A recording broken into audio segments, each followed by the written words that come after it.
So my students are like, yeah, what's your goal for eating, Mr. D? I'm like, 0. They're like, what are you talking about? I'm like, 0 grams of added sugar. That's my goal right now, is 0 grams of added sugar every day. And if I can go to bed knowing that I had 0 grams of added sugar, that day was a win. To give some perspective, a Sprite has 64 grams. For sure. Yeah. It's all sugar. Like, what are you talking about? I think it'd be really difficult to gain excess body fat while never eating processed sugar. What is up, everybody? And welcome back to the Schooling Struggle Podcast. It is our belief that the only guarantee in life is that we are all going to struggle. And how we choose to embrace our struggles is what empowers us to become the best versions of ourselves. How is it going? My name is Pete, coming to you from Vermont. And with me is a fully functioning computer and microphone man, Mr. Todd Ellis. What's up, Todd? What's up, Peter? We'll see. Man. We were having so much fun bantering before I hit record. Sometimes I just want to hit it early and let the listeners get in on what we talk about before we actually hit the button. Not a bad idea. Just saying. Recently, we ran a test on all of Todd's audio and recording equipment because something was going on, and he did some looking into it, and we are thinking, when I say we, I really mean Todd, thinking that the problem is solved. What did you discover? What did you do to get your microphone back in action? Well, if it's not solved, then my apologies, because you're never going to know until you release it. What the key indicator was you said it sounded fine until I went remote in my garage. What I took from that equation was I have a laptop that's hooked to a hard dock, which then everything else plugs into that. And so I took that out of the equation and I updated that. There was a firmware update for the hard dock. And then I uninstalled everything, all of the peripherals. So everything that would plug into the regular PC that I've ever plugged in, which would have been the microphone if I took it remote. So I uninstalled all of that, uninstalled all the drivers, put it back into just the laptop instead of the dock, and then just rebooted everything and updated all the drivers, and hopefully that will do it. But it wasn't for lack of effort, that's for sure. I know you tried to put that in layman's terms, but I didn't understand a word, which is absolutely totally fine. Right. I told Todd that if that happened to me, I would just have to throw the computer away and go get a new one. Right. Said, yeah, well, that's sustainable. Yeah, that's the way to do it. That's Apple. That's how Apple's got you thinking. Good job. Yeah, Todd gives me crap because I'm on an Apple. I'm just saying, but I mean, I got an Apple phone. I haven't had any issues, so it's all good. Yeah, well, that's not true. You've had a few. Whatever. I got plenty of issues in my life. Ooh, baby. I meant with your computer, but that's fine. With a computer. Cool. So tonight we're going to continue to pull back the curtain into what I'm talking about with my students. I often bring onto the podcast kind of what is ruminating in my head at the time and what are some present conversations I've been having with my loved ones and with my students and the listeners of this show, who I think are amazing because the type of community that listens to this show are people that truly want to strive to be better versions of themselves, right? That's the entire premise of this podcast, is how do we navigate the struggle? And the struggle is real, and it is the only guarantee in life, as I lead off every show saying. And navigating that struggle, regardless of how big or small it might be, really kind of dictates who we are and how we live our lives. And when it comes to navigating these struggles, both in small and large forms, being proactive and trying to get ahead of it and doing what we can do to be solution-based is a really cool way to go about it. And it's really cool when I get feedback from listeners saying, oh, I remember you and Todd talked about this, or you and the guest talked about that, and I took that and I applied it to my life in this way or that way. I'm hoping tonight's episode is one of those where there's some hard takeaways and some tangibles that people can take, can test, apply, try it in their lives and see how it goes, and then make modifications as needed. All this to say, Todd, the focus in class this week has been a phrase that I actually created. Maybe it's been said, but I hadn't heard anybody say it. And what I share with my students is a goal without a number is just an idea. And I'm going to take a page out of CrossFit HQ's book, and they say in order to measure fitness, our workouts need to be measurable, observable, and repeatable, right? So we do the thing, we track the thing, we do the thing again, we track the thing again, and we see if there's progress. And I often say to students, it's admirable to have goals that are going to make you a better version of yourself, but how are you going to apply those goals in a way that are really tangible and measurable for you? And I was going to give you a couple of examples. Oftentimes when people reach out to me with my nutrition business on the side. They say, oh, I want to eat better. Oh, I want to drink more water. Oh, I want to lose some weight. Oh, I want to eat cleaner. Same thing on the fitness end, right? Oh, I want to get in shape. I want to feel better. I want to start working out. And those are all awesome things.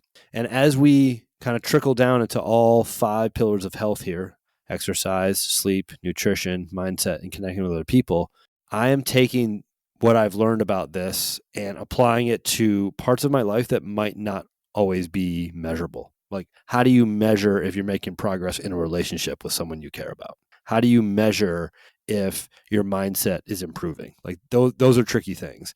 And I'm going to share tonight with the listeners and you some of the ways that I do that. And I would love for your response, your questions, and ways that I know that you do this.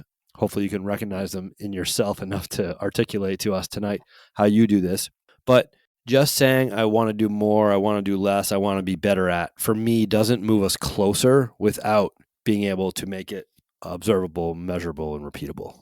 You are scribbling frantically, which I love, because that means you are into it. You got your notebook, you got your pen, you're going after it. Do you have any response before I go on? Can you hit me with that quip you shared? A goal without an action. What was that? A goal without a number is just an idea. Yeah. So I heard once a goal without action, or it was an equation. So goal minus action equals idea. So you can have idea, but if you don't have any action to get to the goal or the end of the idea, what's the point, right? Like, oh, that was a great idea, but I didn't go anywhere, right? So we talk about this often. Yeah. For me, and this is all what works for me, and my students are awesome because they're like, oh, Mr. D, we appreciate you sharing the science, we appreciate you sharing the theories, but what are you doing? How are you applying it in your life? Give me some real world relevant context. So this is how I'm doing that. And for me, is I need to be able to lay my head at night, look back on my day or the thing, and know objectively either I hit it or I did not hit it. And the only way for me to do that is just put some sort of measure with it. And for me, the only measure that I can use is some number based on the unit of what I'm trying to measure. So I'm going to start kind of broadly. I could have treated my mother a lot better in my teens and 20s and 30s. And coming into my 40s, I objectively decided I need to show my mom more love. I need to be a better son than I have been. And one of the goals that I've made for myself is I'm going to call my mother twice a week. And I normally call my mother on my way to school. It's a 15-minute ride, so we chat twice a week for 15 minutes. And I usually call her on a Tuesday and Thursday. This past Tuesday, one of my buddies is like, hey, can you pick me up at the mechanic on the way to school? I got to drop my car off. I'm like, yeah, no problem. And I wasn't going to call my mom with my buddy in the car. So later that night, I was out watering the grass that I planted. And I was like, oh, I didn't call my mom this morning. It's Tuesday. I got to give her a call. And so I know at the end of the week, like and I'll use the school week as like it ends Friday when school gets out. Did I call my mom twice this week? And the actual measure is the number 2. Did I call her twice this week? And it's not the number that's going to move me closer to my mother and enhance the quality of our relationship, but it's what those conversations yield, right? We connect, we bond, we share, we connect over what is happening in our lives when we share in the mornings.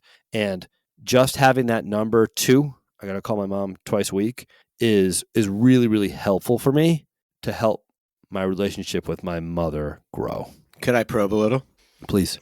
May I poke holes or just, I don't know about poking holes, but when you were talking about that, I was thinking about my own situation with my mother. And I think we all have, at various points in our lives, we all have different relationships with our parents and our family, like those who are closest to us. I was thinking about when you talk about measure or the way you measure it, that's just based on your perspective or your goal, your mark. Is that true? That's correct. Yeah. Has there ever been a point where you augment that by asking your mom, what would make this relationship better for you? Because I feel like you can have a more meaningful target if it's meaningful on a collaborative level. So if you say, there's multiple layers to it, but like, I know I've been, I think that I have been less of a however you want, engaged child in our relationship for my teens, my 20s, my 30s. and she may or may not agree with that. But then if you say, how do you feel about that? And then you can make like common goals or like shared goals that meet the responsive or the need of each individual involved. I think those are way more, I wouldn't say way more hittable, but way more more easily to engage if you know that there's a shared intention. Does that make sense? So I don't know if you've ever had that, but yeah, I love that. And to answer your question objectively, I have not done that. I think of what you just said as kind of like the next tier. Is like the first step is to make the measurable goal, and then to hit the measurable goal, and then what is that goal yielding, right? Okay. And if that goal is yielding, but for you personally, that's what you're for me personally, yeah. So if the goal is yielding like me moving closer to the outcome, or me just showing improvement, it might not be an outcome goal. Sure. Like in your case, it's just a cadence of I need to do this more often, and this is how I hit it. Yeah. When I talk to my mother, I feel closer to my mother. My mother feels closer to me. Our bond is enhanced. We have a stronger connection. Okay. Therefore, enhancing our relationship. Fair. So step one would be to call. I think what you're talking about would be level 2. Like in one of those conversations, talking about how can we collaborate at a higher level. Yeah. So the measure isn't just, well, I call twice a week, I'm good to go. And that's not the goal. The goal is to enhance the relationship. And I hear what you're saying is you take that action, and now you're taking the relationship even to the because at her side she might be like, I wish he'd quit calling me. He never called me all these times, and now I just got other things to do, right? But like you would never know that unless you got into. Oh well, like, I know my mom well enough to know that if I called 7 days a week, it's yeah. I'm just saying for a tactical reason, for a tactical example, you could potentially expedite that and be like, how can we both get something out of this that's measurable on both of our sides? So then we know that we're working in a partnership that gets us both something better. But I understand you have to have the base level, right? So yeah, that makes sense. Yeah. So I think maybe what I failed to say is like for the base level to get started. Yeah. This is a good place to go. And as we matriculate through this conversation, I think that what you just shared can be applied in all of them, right? So like maybe I'm feeling tired and maybe I don't have as much energy as I want to have. And I do a little looking into it and I realize, holy crap, every time I pee, it's light brown or it's dark yellow. Oh, I might be dehydrated. All right, I'm just going to measure it and start drinking I'm going to make sure between when I wake up and when I go to bed, I'm going to drink 1 water bottle per day. I drink 1 water bottle per day. I'm hitting that goal, right? Yeah. But I'm still peeing dark and I'm still dehydrated. Okay. So the 1 water bottle today is not serving the purpose. Let's try 2 water bottles. Let's try 3 water bottles. Let's try 4 conversations a week. Let's try 4 conversations and a text. Let's try, but starting off, so if the goal is in line, if the numeric goal is in line with what I'm trying to achieve, that's kind of the first step for me. Interesting. Nice. And when I was thinking about framing tonight's conversation, I think it would be neat to just give a couple of examples from our lives, if you're able to come up with any in the conversation, of each of those 5 buckets. So when I think about like connection and relationships, that's just one of the goals that I have is I want to make sure I call mom twice a week. As I've shared with you, I have a pen pal, and he's my buddy from high school. He lives out on the Cape, and we've decided that the way we're going to communicate is by written letter. So when he writes, my goal is within a month's time, within 30 days, to write back. And I feel bad. Like if I get the letter from him and I reply the next day that he gets a letter, he's like, oh crap, it's back on me now. So I want to give us some time. But like, so that's another way that's just a relationship in my life that I feel is worth enhancing. And we're doing it through a completely different way than I do with the large majority of my relationships. I don't handwrite letters to most people that I'm in touch with, but that's just another one. Like, all right, we've decided we're going to take this method. It's awesome. Like we both love it. And my number is, all right, I get the letter, I read it, I love it, and I'm going to send the reply letter within 30 days. Yeah. Just to highlight. Yeah. We've decided. So y'all had a conversation. We're like, oh yeah, that's how we do it. Right. Yeah, we did. So you've already stepped to the second level, but only in this instance, right? Yeah. Yeah. Interesting. Yeah. As far as I go, all my connections are pretty I'm pretty sporadic. Like overall, I'm a very sporadic person. So I don't measure. I don't know. It's very interesting to think about. Like, so here's a breakdown for you. Like every couple of days, I'm like, oh, I probably forgot something, and then I'll be thinking like, oh, what have I forgot? Oh, I forgot to talk to this person. I forgot to talk to that person. So then I go out and blast, which probably makes sense to you when you see my text. Like, blah, yes. Blah, blah. And so I'll just hit 6 or 7 people at a time, and I'm like, I probably forgot something. Here's and I'll check the message or whatever, and here's what I forgot. Right. So I catch up in ways that are more kind of shotgun pattern, just kind of like Yeah. I forgot and I blast. But so it's not like over a period of time, how do I measure the mark, but it's making sure that I get back. And so the way my brain works is sometimes it's hard for me to remember like exactly the conversation I had, but eventually it rolls back and then I'll be like, oh, I forgot about this or whatever. So for me, it's making sure that I get back to the conversations that I've been having and making sure that I'm having I'm owning a meaningful response for something that they may have been waiting for, and then owning that too. Like, oh, I totally probably forgot about that. And so now let's catch up and go forward. So not so much. Yeah. Yeah, that's actually something that I love about you. Like I won't hear from you for a couple of days, and then it'll be like boom, boom, boom, boom, boom, boom, boom, boom, boom, like 7 texts in a row that have been sent like in 12 seconds, which is I like that. And what I don't want is for listeners and you to get this twisted and think that because I am not a numbers guy. I'm more of a qualitative than a quantitative kind of person. And I'm not trying to put like measured numbers to my relationships like that. That's not what I'm saying at all. What I'm saying is in these 5 pillars of health, in these 5 buckets of our life, if we're trying to make moves forward or enhancements, for me, one way to do that is to attach a number to a goal and then follow through on that goal. And then, like you said, reassess and say, is this goal, am I hitting it? One, and is the goal moving me closer to what I want to do? That's a good point. And I actually had another thought when you were talking about it. Sorry, I get a little away from the microphone sometimes. Yeah, the tangibles of measure, right?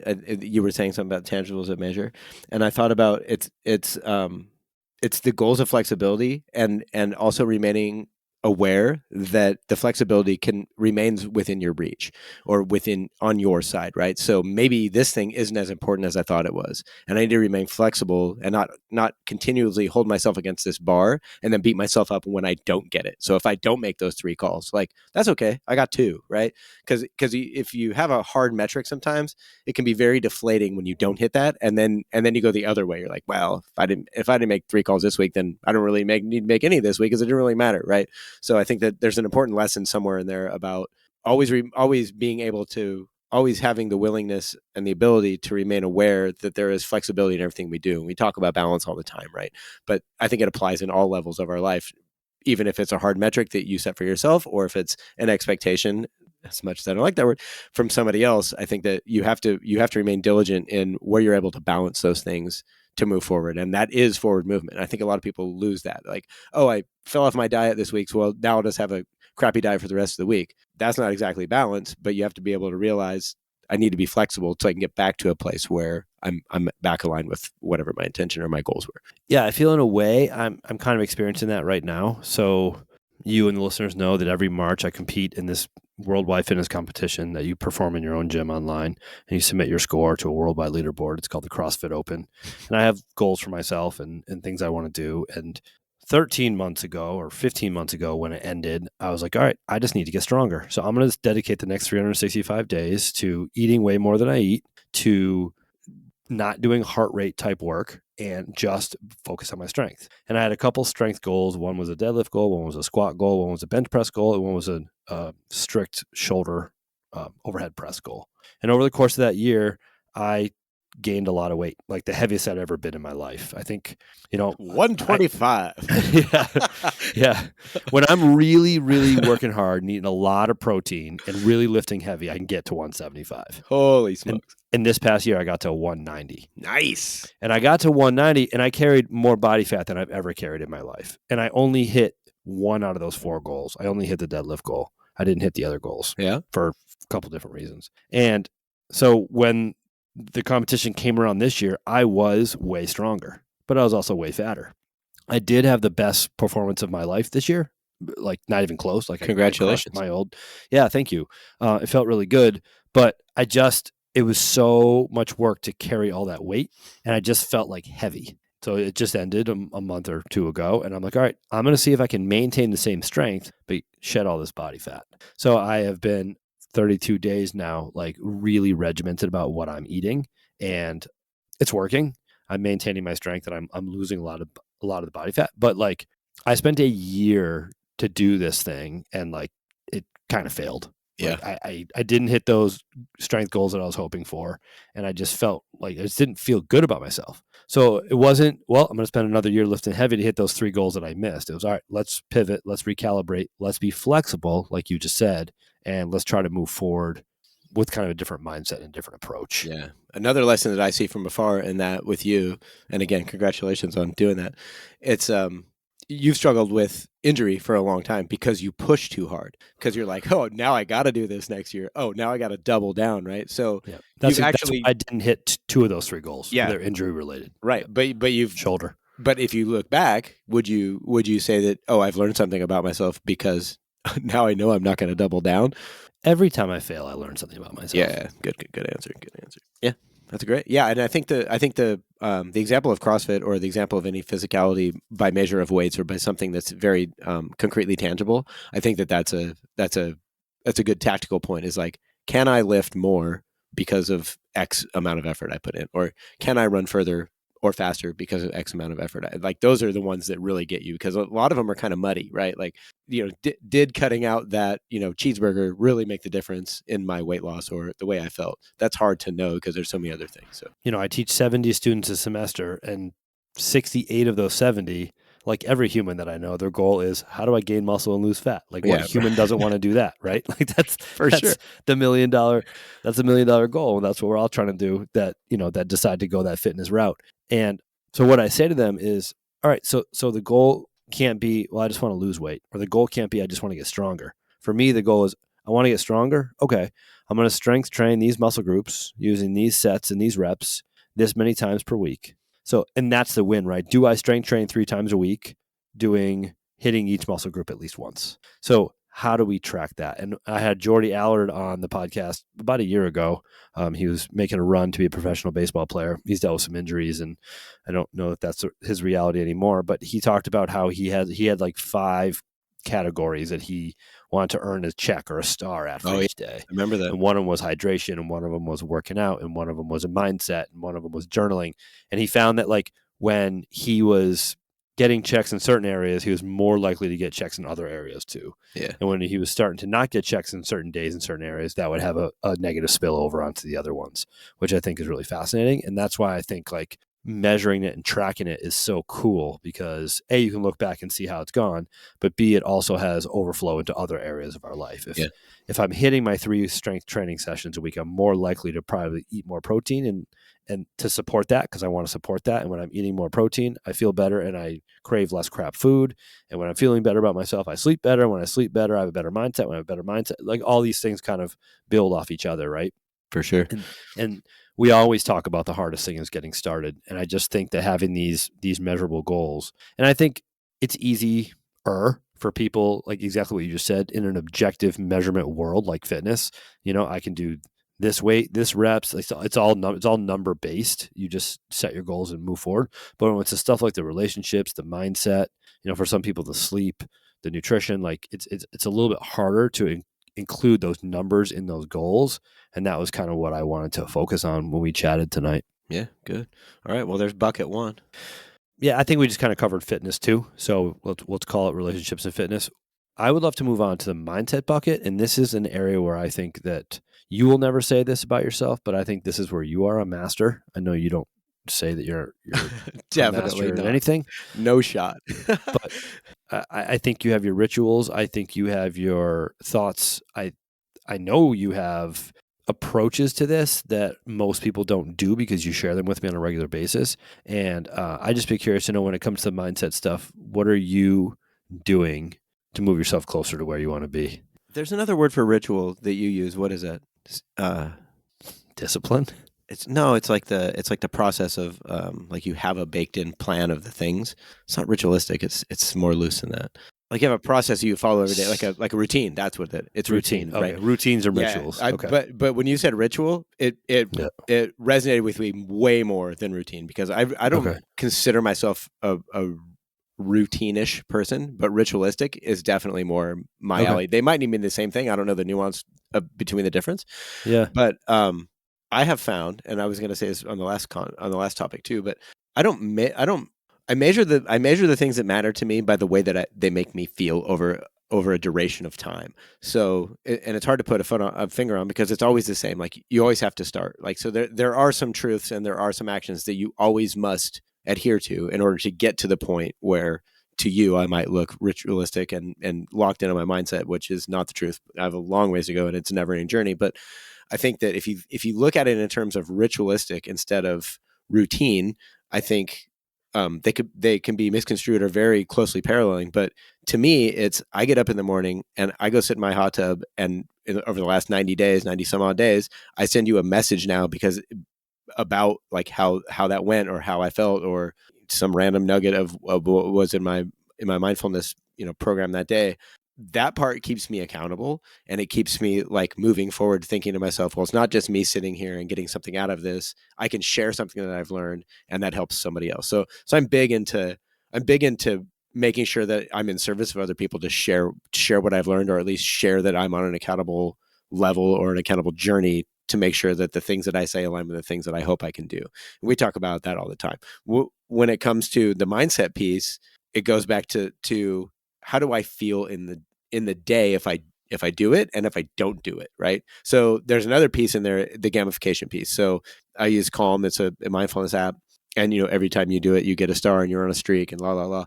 And it's great to see yourself like, kicking butt. And you're just like, oh man, I'm on 90 days is the best I've ever done. Oh, I'm on 150 days is the best I've ever done. So there's a spark there of dopamine that you get from that, right? So I think that there's a lesson to be learned by attaching the actions that you intend to hit or the metrics you intend to use to measure in a way that's visible. So I can see this is happening. Like I know that I'm making this, right? Every day I'm doing this thing, and that's what my intention was, and that's what I intended to do.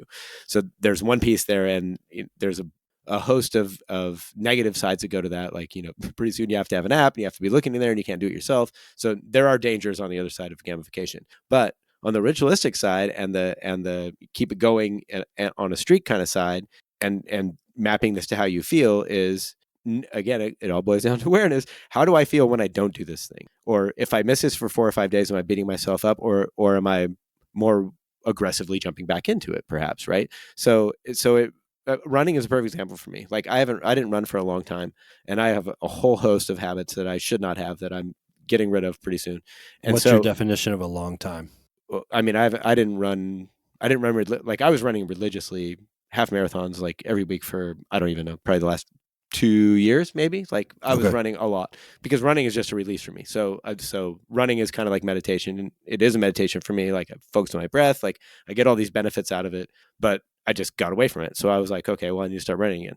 So I started running again, and now I do. So my morning ritual would be I get up at 5 o'clock in the morning. I sit in my hot tub for 10 minutes. I meditate. I I argue with myself whether or not I should go running. Then I get up and I go running, get out of the hot tub, and then I come back. And I feel so much better when I get back because I know that if I had got up at 5 o'clock in the morning, I'm more apt to beat myself up if I don't go running. Like, what'd you get up this early for? There's no point to get up this early if you're not going to go running, and there's a host of reasons. Well, it's rainy outside, it's blowing 30 miles an hour, blah, blah, blah. Put your shoes on, do the thing you said you're going to do. You're going to feel much better. And I think that's the takeaway for me. So I build rituals based on the way I feel over a longevity of time. And again, with the balance, like I know I can come back and I can say, man, and I even see myself do it. You're really slacking. You better pick it up, right? Like you're going to have to do this again. You're getting lazy, whatever. But I think knowing the delta of both different sides puts you in alignment for the things for a way to win in the things that you're not always balanced in. And I think it's very important to know those things. So, CrossFit's a perfect example. Running, anything physical for me. Diet is another one. Any of those tangibles that are like, are you tracking your food? Do you know exactly what you're eating? Are you in alignment with what your goals are? Yes or no? And how can I bring those closer together? I think that's where the win is for me, is how can I bring those closer together with the way that I want to be, because I know I'm not going to hit that all the time. Yeah. That's a lot of words, but that's how I feel about it. Yeah. And then and to talk more about the mindfulness piece, what I've recently done, and I've had different sense of this in my life, but how do I bring the mindfulness piece into not just into the hot tub when I'm practicing mindfulness, like the practice, how do I take that all day long? And that's like, how do I show gratitude here? How do I take a breath there? How do I show other people how to do the things or model the things that help me out, right? Like those are the ways I take it in. And those are kind of advanced class. Like I learned all the things I'm supposed to do, but how do I go out and do those in nature? And I think that's an instrumental piece as well is like, you're doing the action instead of having it done or practicing. I don't know how to explain that, but yeah. Yeah. I think, and so this is really nice because it circles back to what I'm doing a very poor job of articulating right now is like, so those things that you're talking about, like I do my mindfulness in the morning, but in a perfect world that would permeate throughout my entire day. And Well, maybe it would transcend into my relationships with other people, and my gratitude now helps their life or improves the quality that I have a positive impact on them because of my gratitude. So then where I go is, okay, I want this to happen. I want to have a measurable for that. So I am going to write one thank you card today. I'm going to write in my journal at least one sentence before I go to bed tonight. I walk back and forth between the school building and the fitness center 8 times a day, 4 times out, 4 times back. On that 120-second walk, I'm going to stop and look at the tree for 10 seconds and breathe deep. And so at the end of the day, I'm not saying I'm keeping a ledger of all these things, but I'm just giving examples of ways that can be done. Yeah. I'm going to look someone that I don't know in the eye in the hallway and say hello. Yeah. So all these different things are like, how can I make that exactly what you're just talking about? How can I make that mindfulness thing permeate? Well, the way that Pete Driscoll would do that is I'm going to stop and look at the tree on my second walk out every day. I'm going to write the thank you card to someone who's positively impacted my day. And so that I can measure and feeling the wins on those measure is one thing, but then seeing that actually has a positive impact, exactly what you're just saying. How does it make me feel? All right, that's going to give me the momentum to keep going. Yeah. No, and maybe now I'll stop at the tree every time I walk by, not just 1 out of 8. And maybe I'll write 2 thank you cards a day. Yeah. And maybe I'll write a paragraph in my journal, not just one sentence, but it's got to start somewhere. Yeah. Yeah. It's you have to be careful, I think, in that respect, is you can overreach really fast. Like, agreed. Like, oh, now I haven't done enough things today. And that's not the point of it, right? Like, did you do the thing, a thing, right? It's just one person. That's all it is. And it might just be yourself. Like sometimes that's all you can muster. So it's a great place to start. Yeah, for sure. Yeah. Curious to know for you about any, and I think we've talked about this in past episodes, and you use your Garmin tracking device to track your sleep. Oh yeah. But when it comes to numbers, some things that you do to track your sleep, I know you have like objective measures of sleep. Like it literally gives you a sleep score for yours. What I'm more focused on is landing the plane, is the ritual or the routine of the hour before bed, because that matters so much. I'm finding through some of the stuff that I'm learning about sleep, and what I'm focused on is, am I here by this time? Like, so when I'm an hour out from sleep, in a perfect world, I'll be doing this thing. And when I'm a half an hour out from sleep, I'll be doing this thing. And when I'm 15 minutes away from sleep, I'll be doing this thing. And then my body starts to really understand that protocol. And when it's time to fall asleep, my body has already been preparing for it for an hour. And then I can just do that. And that's what I'm talking about. There's another way that we can use numbers. Like for me, it's the time. Yep. Like, all right, screens away at this time, doing the stretching at this time, brushing the teeth at this time, reading at this time, close my eyes at this time. Yep. And I tell my students, like, if you're all fired up, you just had a fight with your boyfriend or your girlfriend, or you're just watching a really intense movie, Good or luck. you just played 48 games of Fortnite in a row. No shot. Could be dating myself. I'm sure there's a cooler game out there now. And you're all like frenetic and pent up, and you get in your bed, you're like, why can't I fall asleep? Why can't I fall asleep? Why can't I fall asleep? I just had 12 Monster energy drinks and it's 2 a.m. and why can't I fall asleep? So like that ritual of landing the plane, the pre-bedtime routine is huge. Yeah. And for me, that's where I'll use, again, the goal is to get better sleep. The number is, I want to be in bed by this time, and I want to be doing this a half an hour out from bed and this an hour for bed. But my true number is I want to have BIB, body in bed, for 8+ hours. Yeah. I won't sleep for 8+ hours, but at least giving myself a chance to rest and recover for 8 hours. Yeah, I agree with that. I got it. 9:22. I have to be in bed by 9:22, or something has gone terribly wrong. So like people even make fun of me, like, oh, it's 7:45, ready to get your supplements ready? I'm like, okay, well, you guys know me too well. But It's the same thing. Like, that is such a Todd thing. 9:22. Oh yeah. I wake up at 5:04. I go to bed by 9:22. Like it's just the way my math's a little easier. I got to be in bed by 9:45 because I get up at 5:45. Yeah. Well, of course you're a quarter hour guy. Anyway, so yeah, but it's, and it's funny because I wouldn't look at that as a ritual, and I don't know why. I feel like that's the routine. Go in and get your teeth brush stuff ready, get your supplements ready, get everything ready for the morning, set your, get the coffee ready. Like all these things that I do, that's more of a routine because I kind of go into like, it's like a drive function. Like, oh, I got to check these things off the list, and then I'm ready for tomorrow. Then I can go get in bed. Yeah. While with a meditation, it's more ritualistic, which is very interesting. I wonder what the difference is. I'm going to look it up and I'll know next time. I mean, the nutrition thing, we could do 19 podcasts on that and still not even scratch the surface. We probably already have. Yeah, sure. Right. It's been really cool. I was eating, when I say eating everything in sight, I still wasn't eating I wasn't eating any processed junk over this past year when I gained all that weight and gained all that strength. And now that I'm ready to shed some of the body weight, I've been eating the same. I've just been taking some things out. So instead of the oatmeal with the eggs and the sausage in the morning and the spinach, now it's just the eggs, the sausage, and the spinach. The oatmeal is gone. Interesting. Instead of the potatoes or the couscous or the rice with my lunch with the protein and salad, now it's just the protein and the salad and then a little bit of yogurt and just not eating after dinner. Yeah. And in 32 days, I'm actually shocked at my age how quickly it's happened. And the other change that I made is I get up and I run or walk in the morning now. Good. Yeah. Before school. If I walk, I'll put my weighted vest on just to give a little something, but I'm still coming back from all that calf stuff. So I'm just really slowly reintegrating running. Like literally, I went out and walked 2 miles a day for 2 weeks. And then my first day running, I ran 50 yards as part of that 2 mile walk. And the next day was 100 yards. Nice. And today was the first day that I ran more of that 2 mile stretch than I walked, but it's just been like slow doses because I'm terrified I'm going to tear my calf again. Yeah. Yeah. That's experience. But again, that is just like, all right, I'm going to get up at this time. I'm going to do these 2 miles.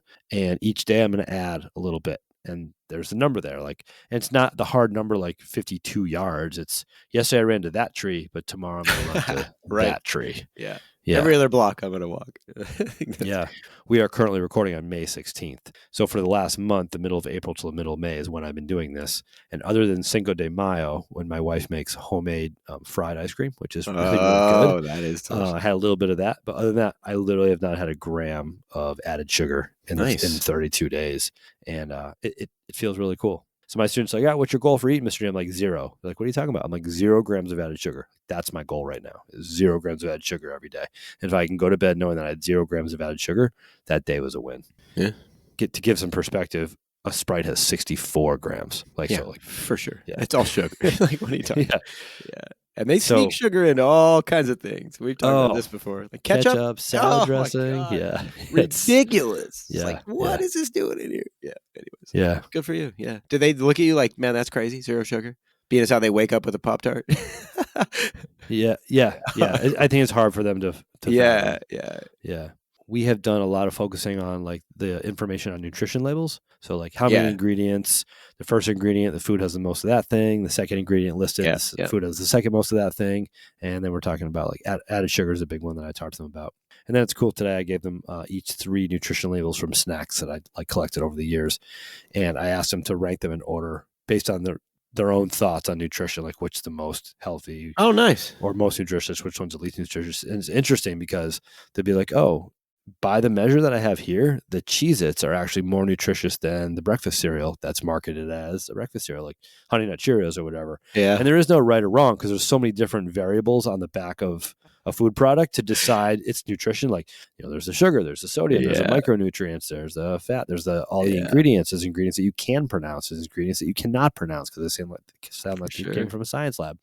All these things. So it's interesting to see what measures they use. So I asked them to read the products to tell us the 3, like the order from least nutritious to most nutritious. And then I asked them, what measure did you use to decide that?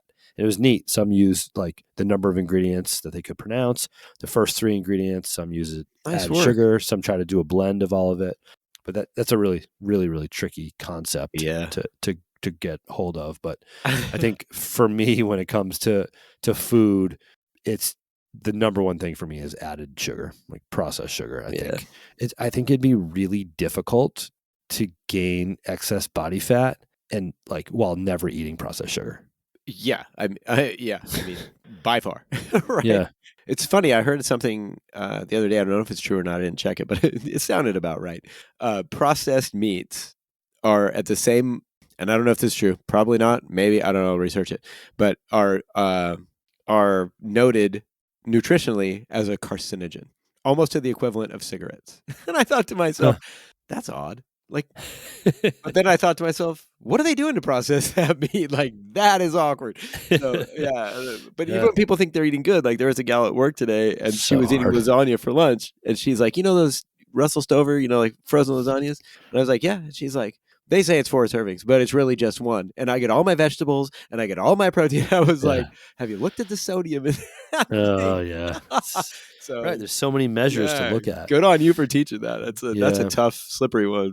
Yeah. So I think that when it comes to food, like I said, we could do a billion episodes on this, but sure. I think it's important to find out how one is motivated and then move forward with that. Like, are you motivated by tracking? Are you motivated by calorie counting? Are you motivated by macronutrients? Are you motivated by intermittent fasting? How are you motivated and how can that help you? And I've said this a bunch of times, but the single biggest game changer for any nutrition approach is you take someone that didn't have an awareness of what they were putting in their body. Absolutely. And now they do.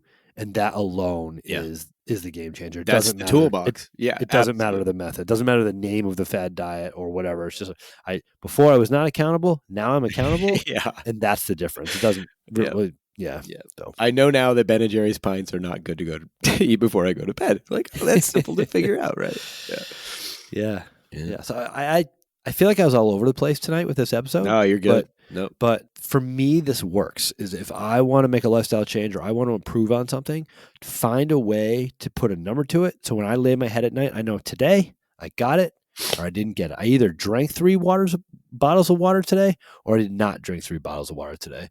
And is that 3 bottles of water is helping me align with what I want? Yeah. And do you have a way to measure that, right? There's a book called Measure What Matters. It's about crazy corporate, doesn't matter.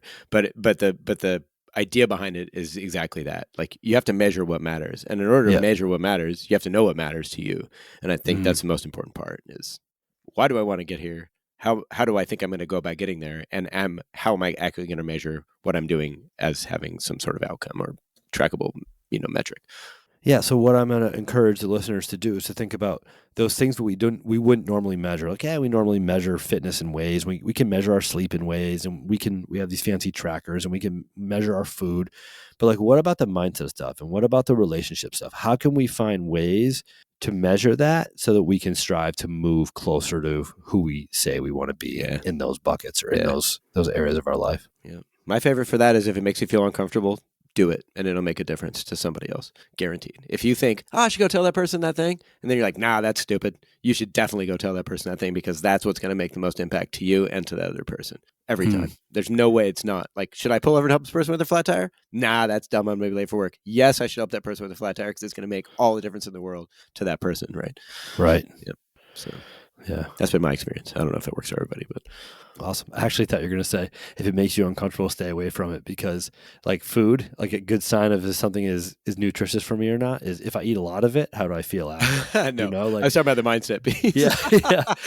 If I eat too many Swedish fish, I feel like crap. Oh, that's a good sign that maybe I shouldn't do it. But Todd telling me I should dive face first into things that I shouldn't do. Disclaimer that. Oh, what I was talking about.